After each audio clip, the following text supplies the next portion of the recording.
Hey, welcome to another episode of Have Shirts Will Travel with Wendell. Today, we're going to talk about private investigators. We're going to talk about Magnum PI. Yeah, I knew Chris would be excited because he loves whenever he gets a chance to run that whole thing, that little clip he does from Magnum PI. Okay, does that make you happy? Okay, can we get started now? We're also going to talk about Magnum PI, the reboot.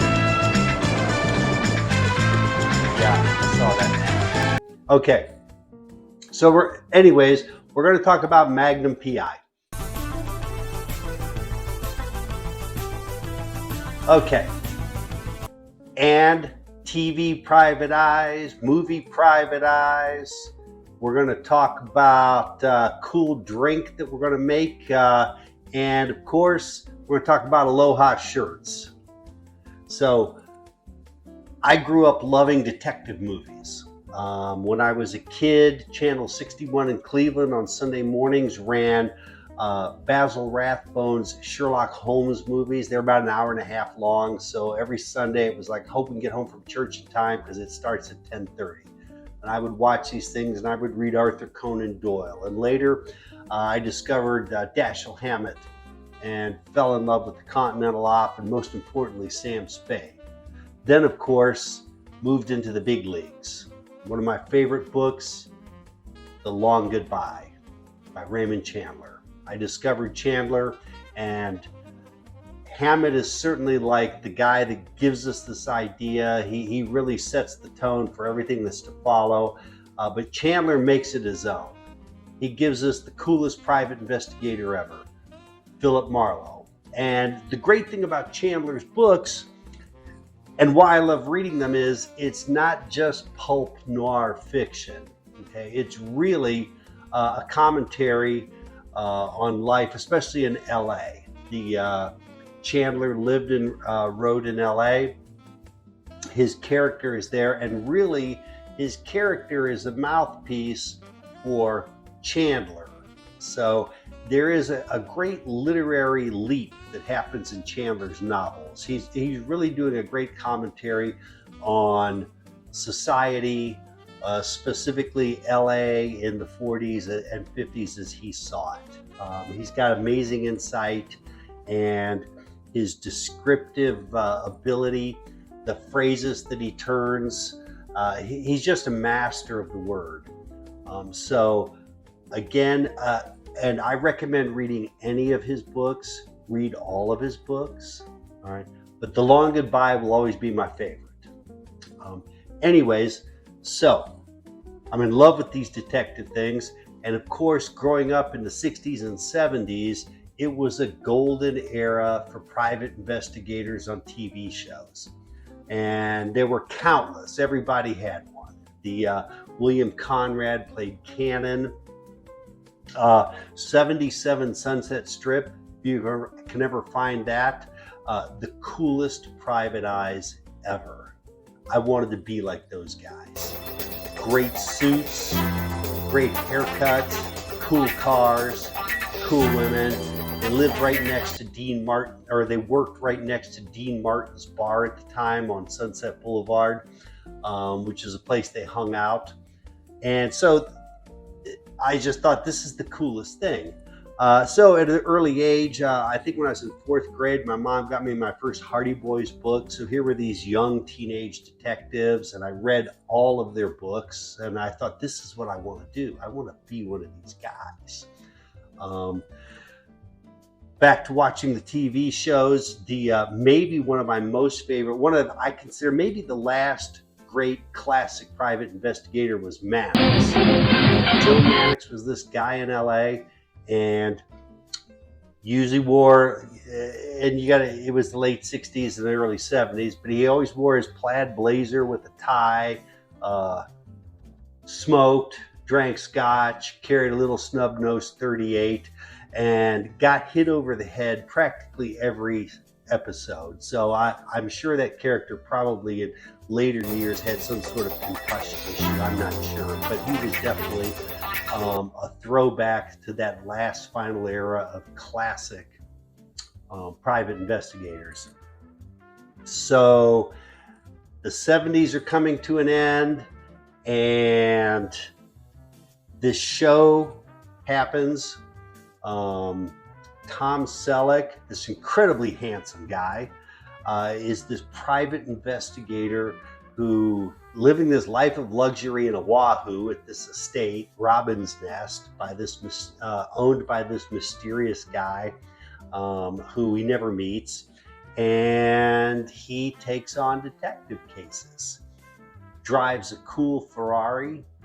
Of course, there's always gorgeous women. And, you know, he's a game changer. He doesn't wear that classic suit and tie thing. The whole thing of taking this idea and turning it on its head. And yet, in some aspects, there is still a throwback to the classic thing that really came from Chandler, which is the detective does the narrating. So a great detective story, and even all the knockoffs. I always like it when I read one where it's always told from the detective's POV. He's describing everything, giving his commentary, his observations. And Magnum PI, the original one, which ran from 1980 to 1988, Magnum would always narrate the episode. So it was a classic throwback, but with a very modern spin. So first, let me tell you about this shirt. The shirt, it's called the Jungle Bird print. It's made by Paradise Found. As it turns out, this was a signature shirt worn by Tom Selleck in the Magnum PI series. And in the series, it ran 8 seasons. He wore lots of different shirts, but this was a often seen version. It was considered the signature one. And it was, actually it exists in the Smithsonian. It was donated to the Smithsonian Institute, and so you can see a copy of this, or the original shirt at the Smithsonian. Despite my love of detective stories and all of this kind of stuff, by the 80s I had jobs, I was in college, I had girlfriends, I had cars, I had responsibilities, and I wasn't watching a lot of TV. But when I could, I tried to check out Magnum. I didn't cue into this specific shirt, but I clued into the whole Hawaiian shirt thing, and I loved it. It was really my first introduction to Aloha shirts.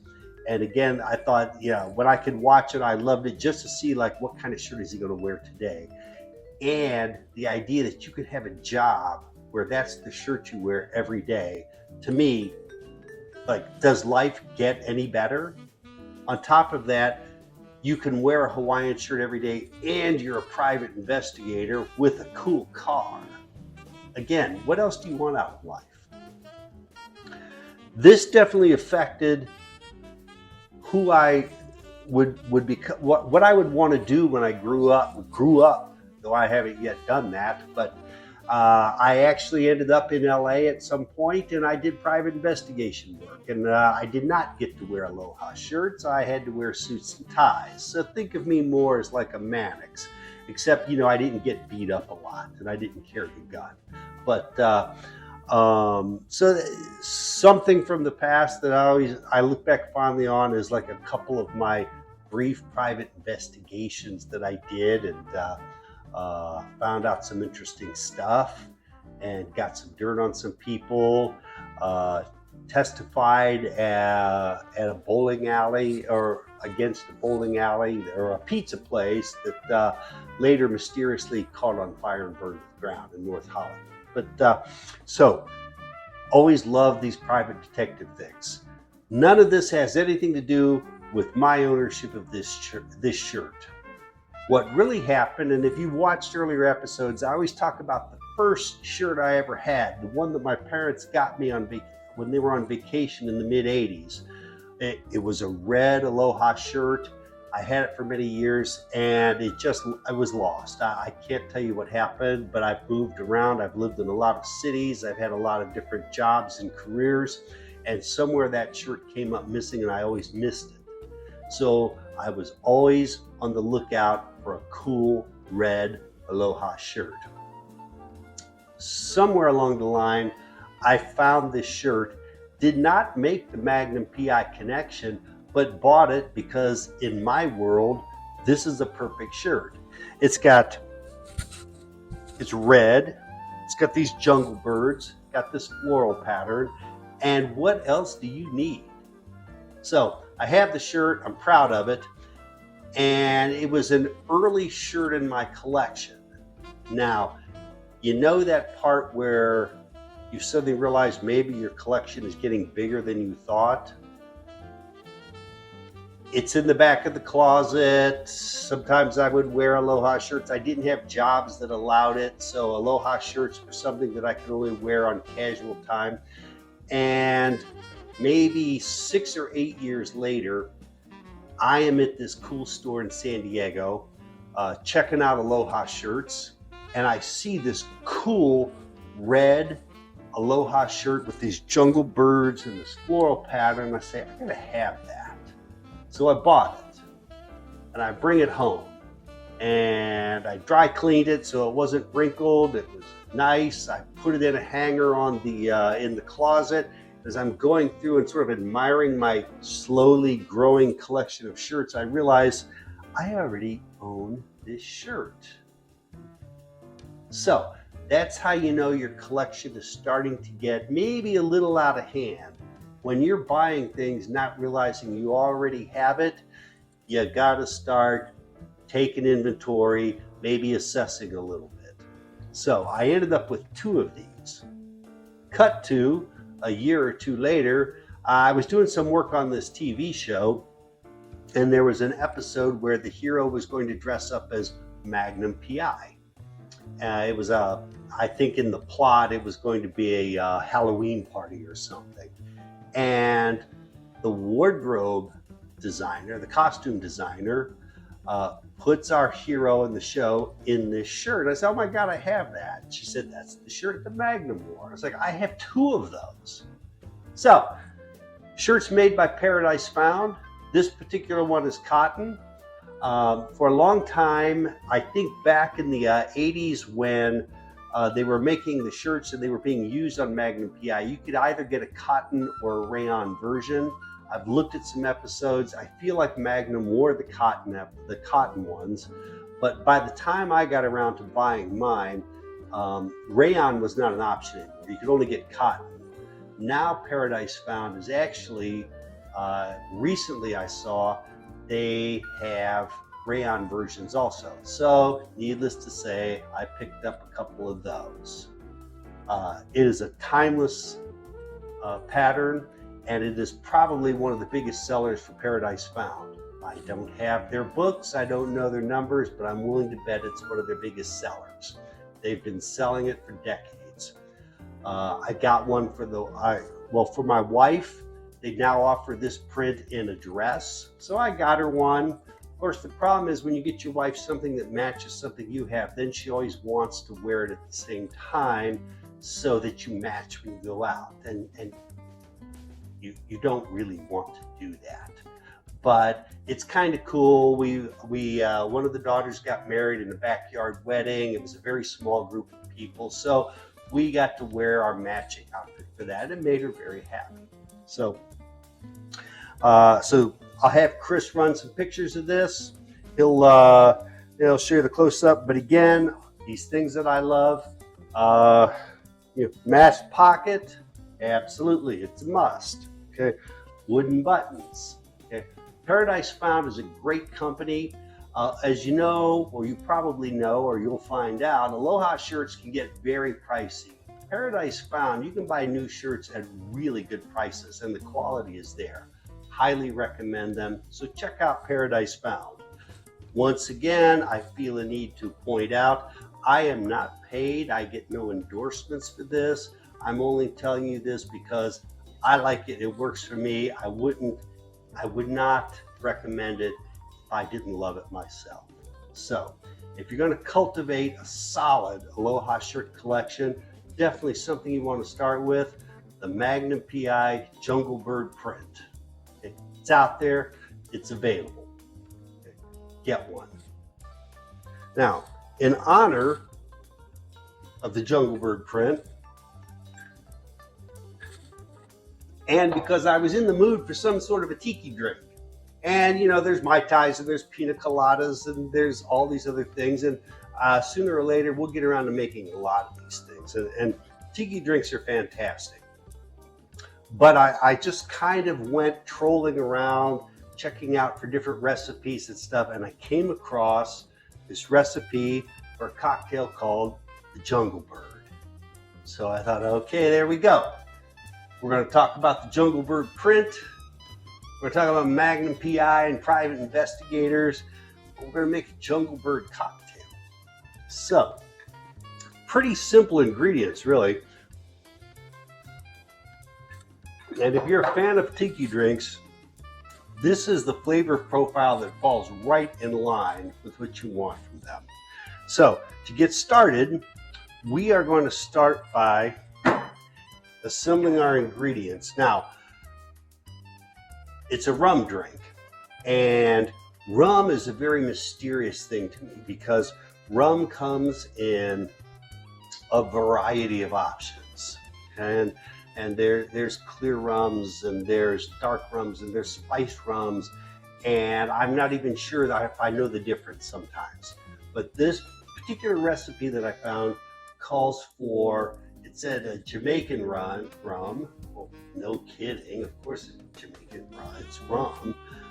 But it said that preferably a blackstrap rum.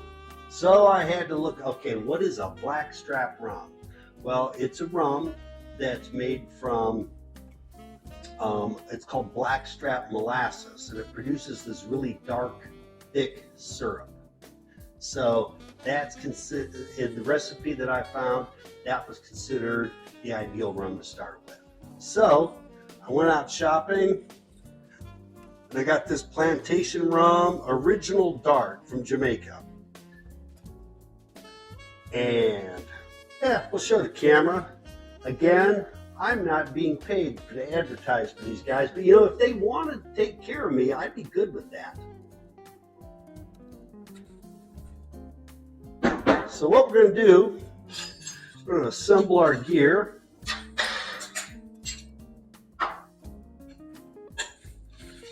Got that Boston shaker. You got to have a Boston shaker. I love these things.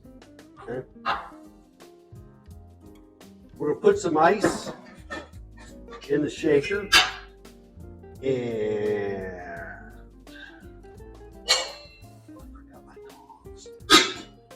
we'll put that ice in there. And you know what else? We're going to put an ice cube in the glass. Might as well have that standing by, ready to go. All right, now we're going to start with 1.5 ounces of blackstrap rum. And you know what? If you can't find it, or you don't know what it is, or I'm sure any dark rum will work. Okay? But I gave this a sample, and I have to tell you, it does have a fairly unique profile. Highly recommended. So we got 1.5 ounces into that. 1.5 ounces of pineapple juice.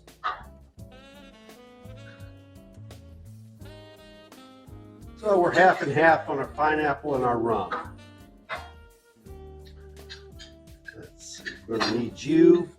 My old friend Campari. If you ever watch the episode where I'm making Negronis, okay, Campari is a fantastic thing. You should explore it. It's got this great shade of red, but it has this bitter thing going on that works really well with sweet drinks. So with this, we're going to do 1/2 ounce. I'm sorry, we're going to do 3/4 ounce. So roughly half as much as the rum.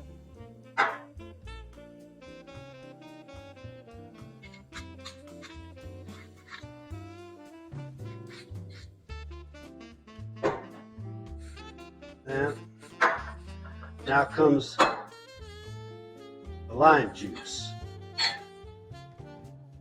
We're going to need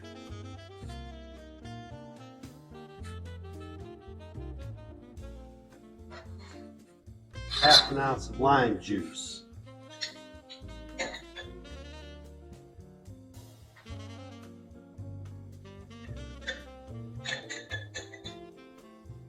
And with the, I think with the sweetness and the bitterness, I think this is going to work out well.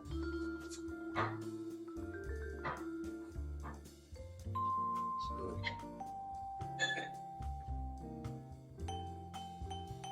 squeeze this out, and we ought to be able to easily get half an ounce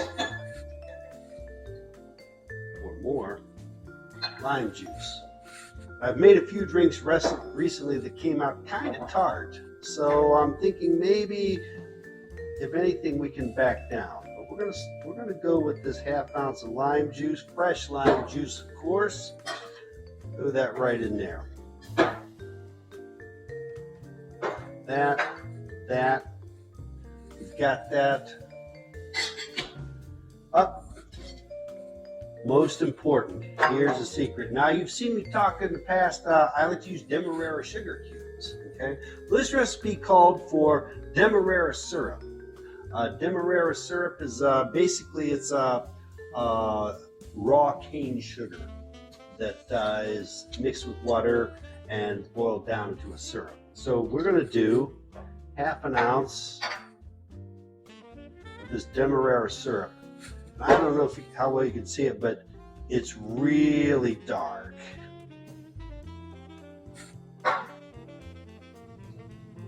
So we got half an ounce of Demerara syrup. We got half an ounce of lime juice. We got 3/4 of an ounce of Campari. We got 1.5 ounces of pineapple juice. We got 1.5 ounces of dark rum. Okay? We're gonna throw it in this Boston shaker. We're going to shake this bad boy. This is that moment where Chris likes run those clips of people losing their minds in the cocktail technique.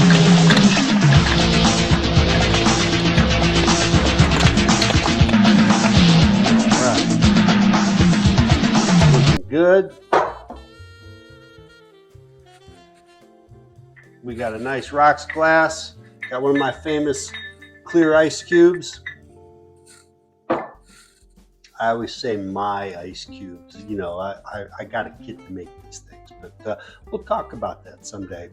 Anyways, we get the strainer going here. Just keep the ice out.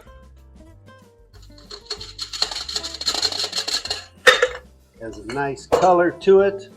And now they have a garnish.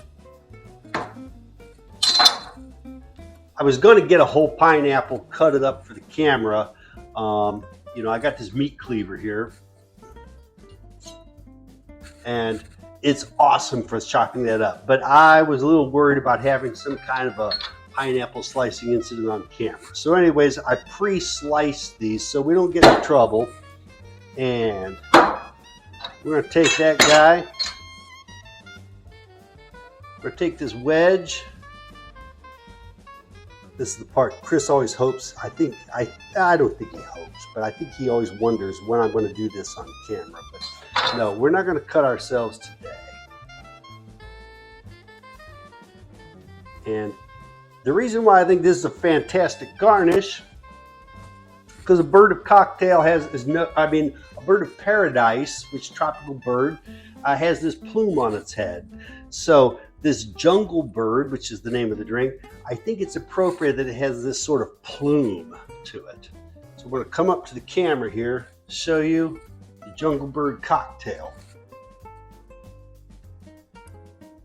See that?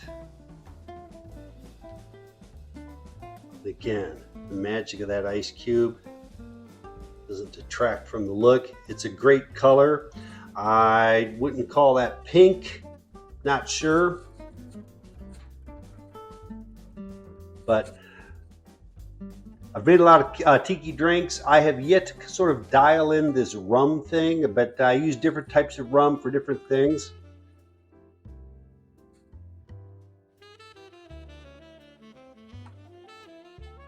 Really good. This is the first time I've worked with this particular rum, and it seems to answer a lot of problems. So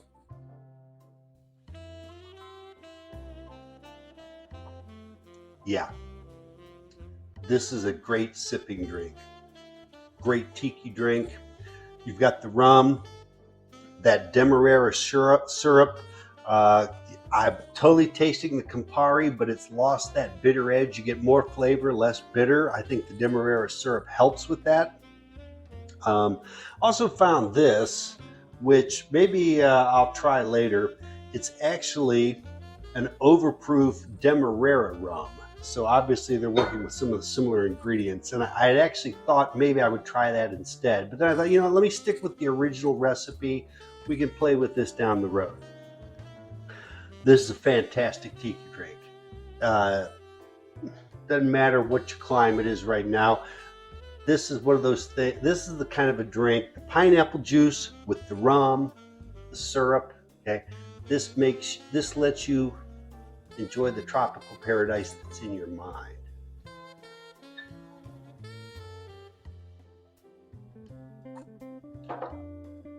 Well, I hope you enjoyed this episode. It's been another episode of Have Shirts Will Travel with Wendell. Cheers.